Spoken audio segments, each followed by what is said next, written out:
Hello guys, कैसे हैं आप लोग। होप कि एंजॉय कर रहे होंगे आप।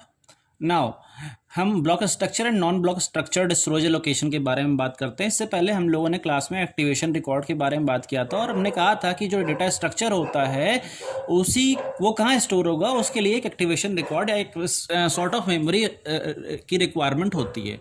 ठीक है, जो हमें एक्टिवेशन रिकॉर्ड से मिलता है। अब एक्टिवेशन रिकॉर्ड क्या सेव करेगा, किस तरह का डेटा सेव करेगा, वही हम यहाँ पर पढ़ेंगे, जिसमें कि block structure and non block structured storage allocation होता है।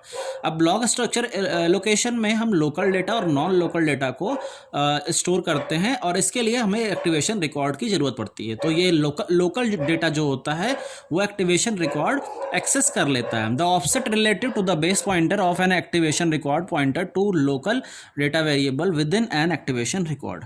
ठीक है, तो जैसे यहाँ पर आप देख सकते हो कि एग्जांपल में दिखाया गया procedure A int A, procedure B int B, body B and body A. ये हमारी तरफ से क्या है, एक लोकल डेटा है जिसे हम एक्टिवेशन रिकॉर्ड के थ्रू एक्सेस करने की कोशिश कर रहे हैं। ठीक है, फिर उसके बाद हमारा आता है नॉन लोकल डेटा। ठीक है, ये हमारा उसका पार्ट ही है, छोटा सा अभी भी चल रहा है। फिर हमारा आता है नॉन लोकल डेटा।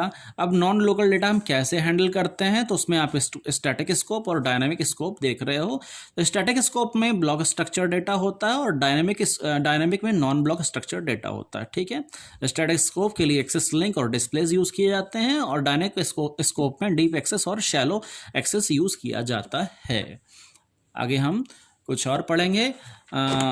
जैसे अच्छा, एक और हम एक एग्जांपल भी देख लेते हैं, क्योंकि एक एग्जांपल भी ज़रूरी है। स्टैटिक और लेक्सिकल स्कोप के बारे में जानकारी चाहें तो इसमें क्वेश्चन दिया गया है, obtain the static scope of the declaration made in the following piece of code. ये एक पीस ऑफ कोड है, स्कोप टेस्ट किया गया है।